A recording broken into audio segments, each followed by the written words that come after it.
Hi everyone, it's Nicole, and today I'm bringing you a recommendations video.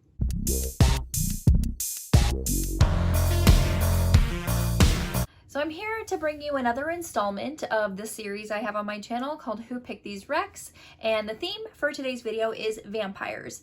You might have noticed a few weeks ago I put on Instagram and Twitter asking about, it literally just had like vampires, shifters, aliens, and like one other thing, and y'all spoke volumes and a lot of you picked vampires, so that was kind of like the basis of how I wanted to pick this next recommendations video. So I'm going to be recommending paranormal romances about vampires that are not Black Dagger Brotherhood, From Blood and Ash, or Twilight.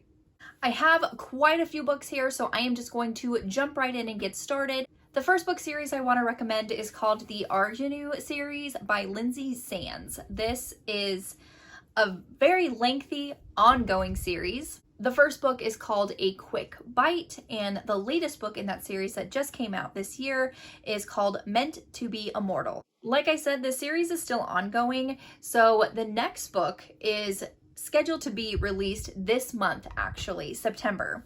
So what I really like about this series is that you get a different take on the vampire lore. And this might sound familiar because I've talked about this series quite a bit on my channel. So the vampires in this series are actually descendants of people who lived in Atlantis. So we all know Atlantis was very technologically advanced, more so than the rest of the world. And they had scientists there who created little microscopic devices called nanos. And so nanos, their sole purpose was to be injected into a host, and they were to go to wherever illness, injury, whatever was on that person to heal it.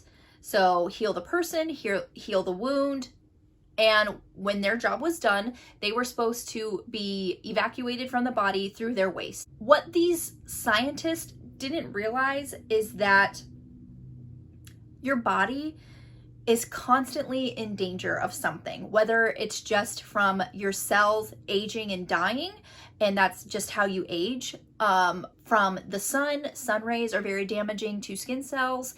And so it's just your body is just constantly fighting. And so the nanos think their job is never done. So they continue to fix cells, they continue to just do all this stuff, basically making the host be at their peak condition forever. So these nanos, they run on blood, much more than the body produces. So they were able to give the host blood transfusions while they were in Atlantis, and it was no problem. They would just, get, if they needed blood, they would get blood and they would go out and go on with their day. But we all know what happened to Atlantis. Atlantis fell, and the people who survived had to join the rest of the world. And we all know that the rest of the world was not as advanced scientifically as Atlantis. So they were basically almost in the Stone Ages, and they had these nanos in their bodies that needed a lot of blood. And there was no such thing as transfusions back then. So what did the nanos do? The nanos evolved and adapted the host body to be able to more easily get blood in this new environment that they had. So they grew the host fangs. They made them super strong, super powerful. Even had, some of those telepathic abilities to better like ensnare their prey, which was unfortunately humans.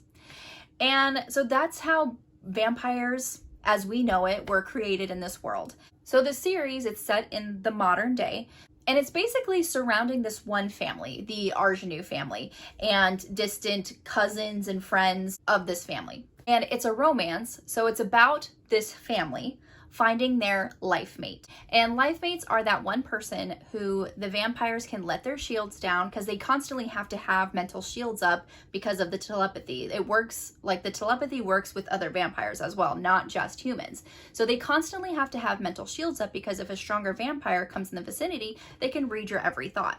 So they're constantly on guard. So a life mate you don't have to. You don't have to be on guard, because the life mate is someone that you can neither read nor control, whether it be like accidentally or on purpose through mental telepathy. So that is basically like the premise of the whole series. The next series I want to talk about is the Love at Stake series by Carolyn Sparks. The first book is How to Marry a Millionaire Vampire, and the last book in the series is Crouching Tiger, Hidden Vampire. And I believe that is the last book of the series. I'm not sure if there are like spin-offs or anything, but the last book came out like 2015. So safe to say that's the end of the series. Weirder things have happened. So this book series contains not only vampires, but also shifters, but mostly it's about vampires. So there are two groups of vampires in this series. So we have our good vampires, and then we have the malcontents. The good vampires drink synthetic bagged blood that was invented by Roman Dragonesti. He is the main character of the first book, and they no longer feed off of people. And then we have the exact opposite, the malcontents, who still feed off of people. They don't want to drink that synthetic bagged blood. They want the real thing.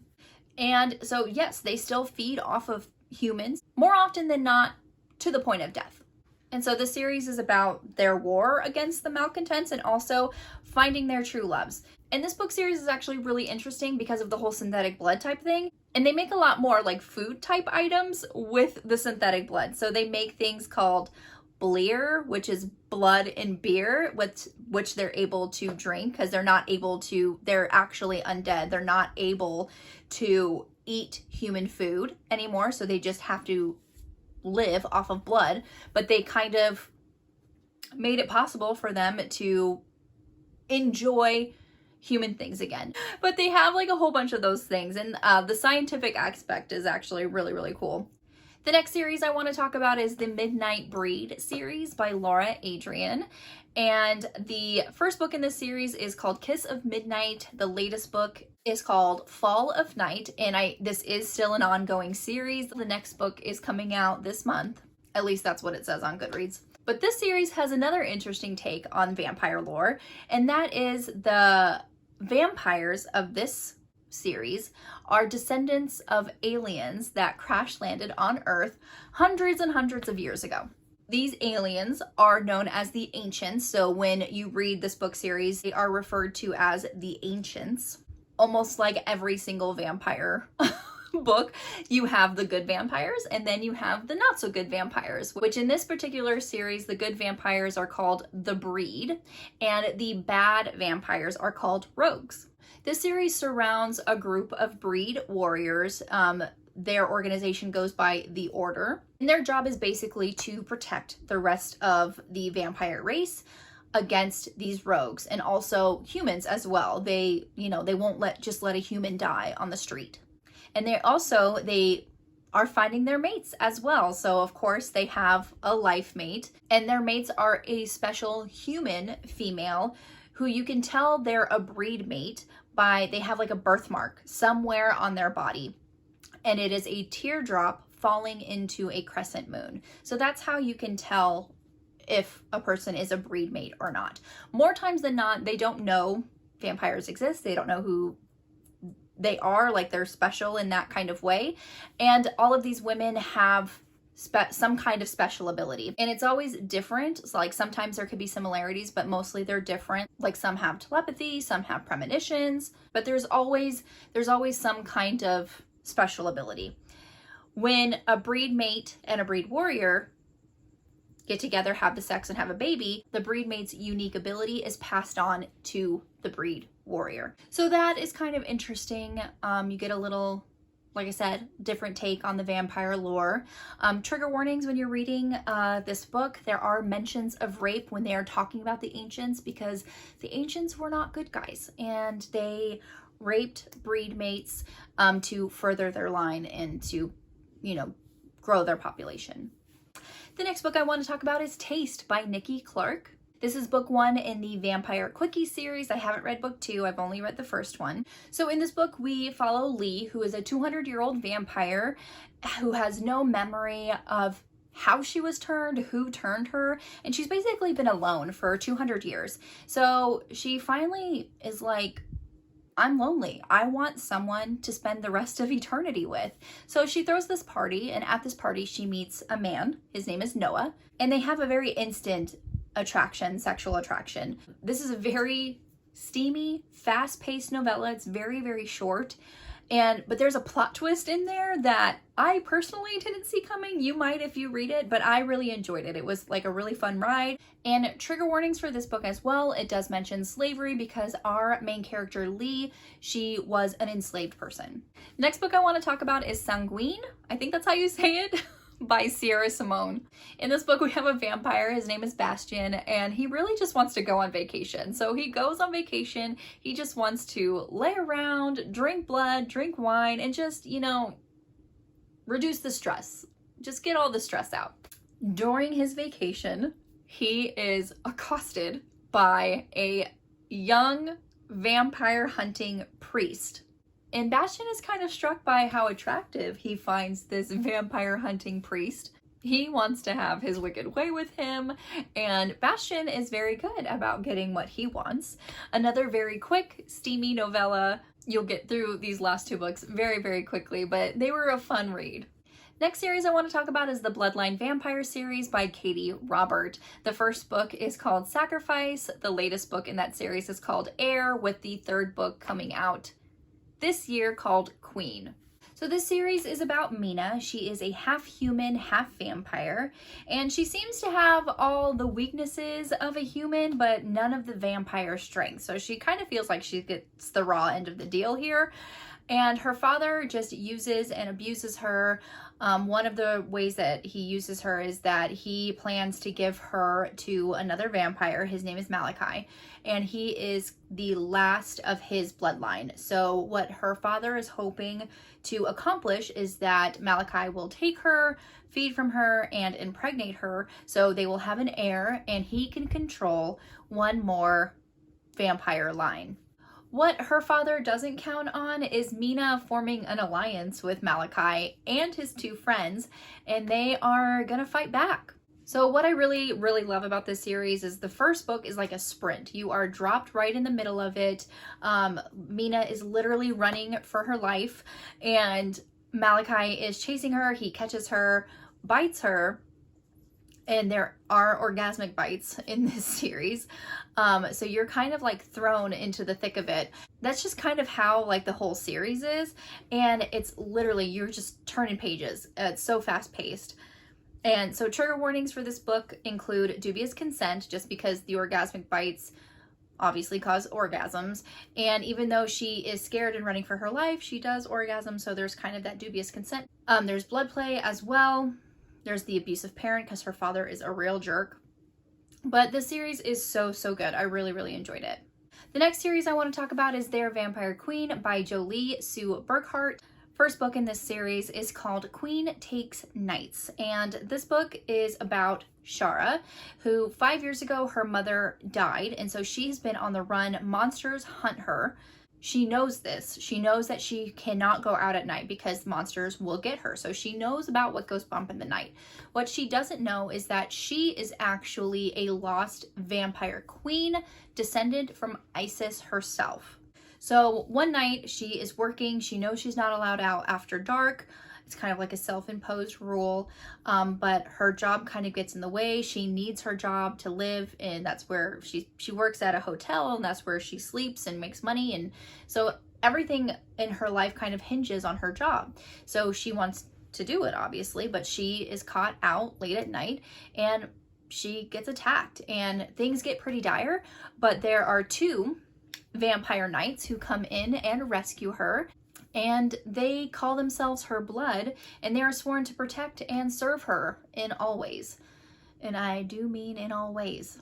So being a descendant from Isis, and when she takes on more blood in her harem, her powers only get stronger. So her powers get stronger and stronger with each book as she takes on more blood. And she is fighting to control it, to harness it, because there's a bigger plot going on that she's also kind of just thrown in the middle of, but she holds her own very well. I really enjoy Shara. She's a great main character. Trigger warnings in this book: death of parents, also blood play, and orgasmic bites. The last book that I want to recommend to you is not a romance, but it is a vampire story. And that book is called Theilda Stories by Joel Gomez. This book begins in 1850 Louisiana, where we are following the girl. That's all we know her by. And she is escaping slavery in Louisiana. She is taken in by a brothel owner. Her name is Gilda, and her lover, Bird. So they take her under their wing.